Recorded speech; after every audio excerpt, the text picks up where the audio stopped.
On this week's show, Georgia Southern head coach Tyson Summers and a few of the Georgia Southern players make the trip down to New Orleans for the annual Sun Belt Media Day.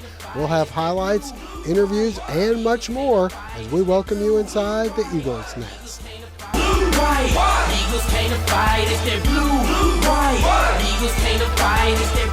And welcome inside the Eagles Nest. I'm your host, Josh Aubrey, being joined by Mike Anthony, sports editor and Georgia Southern beat writer for the Statesboro Herald. And Mike, this past week, we went up to the Sun Belt Media Day, or down rather, to New Orleans for everything. And it was not your first rodeo, but it was for head coach Tyson Summers. How do you feel like, first of all, he handled things? Did he handle them the way you kind of thought he would, in hearing the same questions over and over? Yeah, well, I think that having heard a lot of the answers to those questions, as you have throughout the first couple of months of his tenure and through spring practice, I kind of knew what he was in for. I'm sure he knew what he was in for. He pretty much stuck to the same script that we've heard throughout the spring of whenever a question came up about running the football or option or how much you're going to throw the football. Basically the same thing that we've heard for the last few months, that they are still a gun option team, a triple option team. They are committed to passing the ball more. I think it just remains to be seen of how effective that's going to be. If it's very effective, I think you see the ball thrown more. If it's not very effective, I think they fall back to their bread and butter of running, but that's coaching 101. You would expect that out of anybody, to be able to see what's working and go for it. But actually, I was a little surprised. Everybody did their homework. They saw that Coach Summers comes from more of a defensive background. They know that there's a lock coming back on the front seven for the Eagles. So a lot of questions lobbed about the Eagles' defense, and Summers wasn't shy about it. He thinks that this could be one of the best units, not only in the Sun Belt, but in the entire nation. Well, with Tyson Summers, a new coach, one of a couple in the Sun Belt for football this year, but a couple of the things that we are a little more in tune with this year as opposed to the past couple years is how things are going to look for Lafayette and for Arkansas State, two teams that Georgia Southern has not played up until this season. This time around, I'm sure you were paying a little bit more attention to those two teams as opposed to in the past when we knew they weren't on the schedule. Well, starting with UL Lafayette, they'll come to Paulson Stadium. They've got one of those weeknight games. It'll be a weird Thursday night homecoming, actually, later in the season. They're usually the bells of the ball, if you will, at Media Day. Not only are they the closest team to New Orleans out of the conference, but for the last few years, maybe not so much last year, they were the favorites. 4 consecutive 9-win seasons, a bunch of New Orleans Bowls appearances and victories. So last year they kind of stubbed their toe, but this is a team that's proven that they can cultivate talent. They've kept their infrastructure around for a while, so they've really got a good idea of where they want to go. The guys who suffered through that season last year and are now back, they know the highs that program's been at and what it's going to take to get back to that level. So I think that talking to Coach Hudspeth there, he knows what needs to be done. The players know what needs to be done. They also know that after 2 years of watching Appalachian State and Georgia Southern, they know that there's a lot more competition than there used to be. Another team, of course, you mentioned Lafayette, has been kind of the bells of the ball in the past in the league. This past year, Arkansas State, who's been one of the top teams in the league year in, year out, wins the championship. This year around, they also will be playing Georgia Southern, and again, midweek game. And this is a team that's kind of tough to figure out. They're a team that they've got 5 championships, but at the same time, a couple of those were 5-2 seasons where there were barely any teams in the Sun Belt. The entire conference was in flux, and it was a 2- or 3-way tie. Then again, you've got a couple of seasons like last year where they run the table, undisputed champions. They're probably one of the most consistent teams in terms of being able to line up against those familiar teams, conference rivals, be able to come out with wins year in and year out. We saw what they were able to do last season at Appalachian State. Any Georgia Southern fan can tell you that's not exactly a place that you're used to walking in there and then walking out with a 3-score victory like they did. So Arkansas State, they've proven that they deserve to be at the top. They tied for the number of the top amount of first place votes in the preseason coaches poll, so they'll definitely be favorites. And with it being the first conference game for Arkansas State this year against Georgia Southern, if the Eagles walk in there with a 2-0 head start in conference play, having never played Arkansas State before, you know Jonesboro is probably going to be rocking, even if it's a Wednesday night. And I think of one of the things that maybe not a lot of Georgia Southern fans, because of the fact that they haven't played Arkansas State before, may not be aware. they pay their coaches quite a bit, and they've had success despite who's been pulling the head coach or whoever's been at the reins for Arkansas State. Well, and you see just what's happened there at Arkansas State. 2 coaches going off to the SEC, another one up to Boise State. So not only do they have success, they're able to maintain success even through adversity, something that Georgia Southern's probably going to have to learn to live with.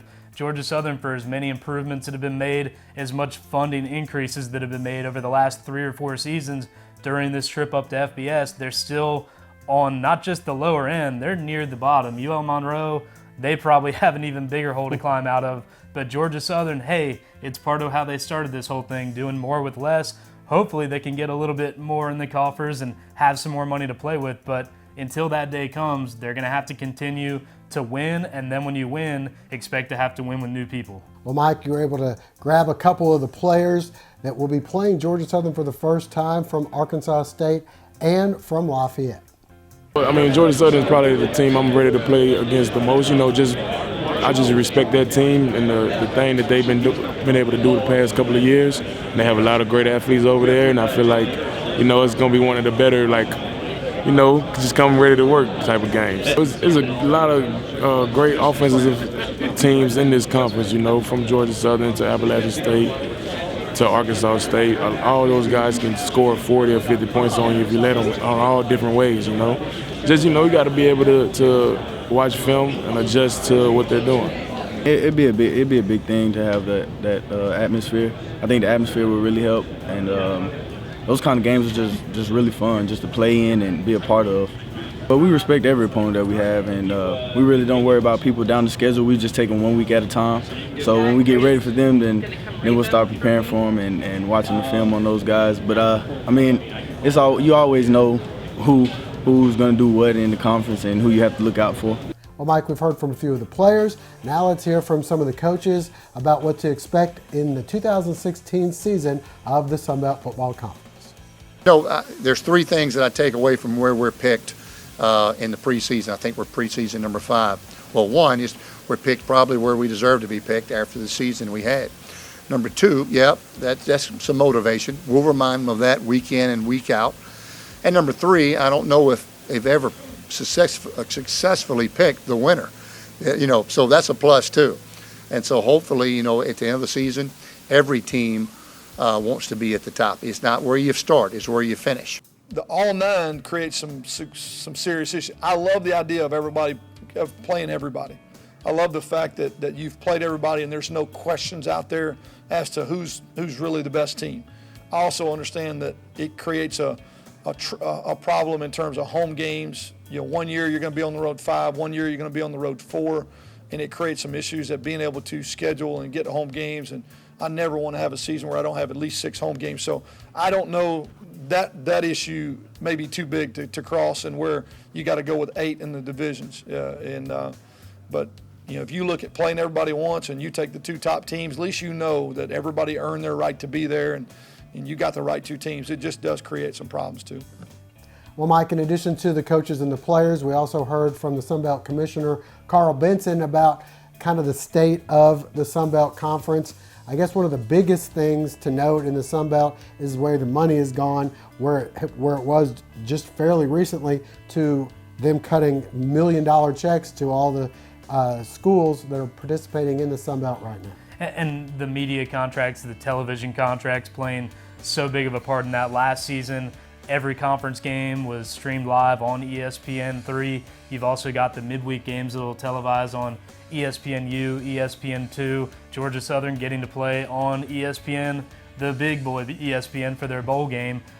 Some additional agreements coming down the line. It's going to add 10 more football games. It's also going to add additional streaming games for men's basketball, women's basketball, baseball, softball. All that amounts to more advertising dollars, more money, as you said, able to cut $1 million checks, more than $1 million checks for each school in the conference. Just a few years ago, that number was under 100,000. So you imagine what you can do with that money. We're not talking about the Alabamas and Georgias and Texases of the world where $1 million isn't even 1% of your budget. For Georgia Southern, they're sure glad for that extra zero that wouldn't have been there a couple of years ago. All right, well, here's a little bit more from Carl Benson on the state of the Sun Belt Conference.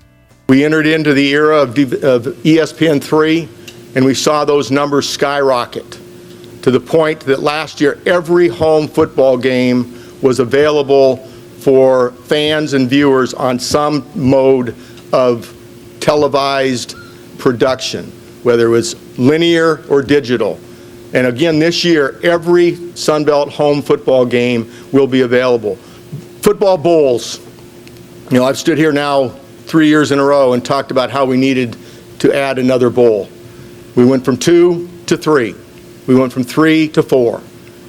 And last month, we announced our 5th guaranteed bowl game in Tucson, Arizona. When you look at that dramatic increase in opportunities for our student athletes, it is dramatic, and it cannot be dismissed in terms of another signal and another indicator that the Sun Belt is growing and maturing and becoming a real player.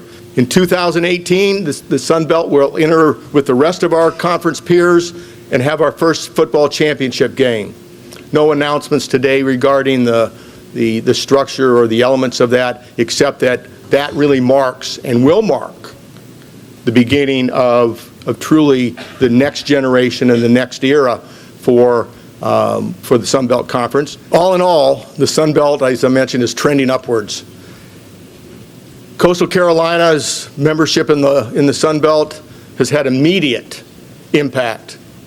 Their national championship game back in June in Omaha brought attention to the Sun Belt, and what a tremendous and spectacular performance by the Chanticleers. Not only do they bring one of the most unique nicknames and mascots into the Sun Belt, they bring a national championship. And what it has said and what the message that it has given to all Sun Belt teams and student athletes is that it's possible, and it will be possible, for a Sun Belt team to play on the big stage and to play for a national championship. And as we begin the 2016 football season, so why not 2016 is the year that the Sun Belt champion plays in Dallas, January 2nd, in the Goodyear Cotton Bowl in the AT&T Stadium. Why not the Sun Belt in 2016? Well, Mike, before we go, the NCAA ruling of the hand slap to Georgia Southern for some violations has now kind of finished off with some games that Georgia Southern will have to vacate, but they won't have to vacate the big thing, which is the Sun Belt Championship. Yeah, we talked about some of the punitive damages, the fines, scholarships, recruiting limits on those things. The only thing remaining up in the air was how many wins would have to be vacated. Turns out it's 3, 2 from the 2013 season, 1 from 2014. Savannah State, St. Francis, no longer wins in 2013. The UL Monroe game, no longer a win for Georgia Southern in 2014. But as you mentioned, that's irrelevant to the final standings. You remember UL Lafayette also had to vacate some wins. So if you look at the official standings for 2014, it's going to look a little jumbled, but there's still a 0 in that loss column for Georgia Southern. No other team in the Sun Belt could say that, so that flag's going to keep flying. That trophy's not going anywhere. Georgia Southern, once again and still, your 2014 Sun Belt football champions. Congratulations. Well, that'll wrap things up for now. For Mike Anthony, I'm Josh Aubrey. Thanks for joining us. Next week, camp begins. We'll have much more. We'll see you then.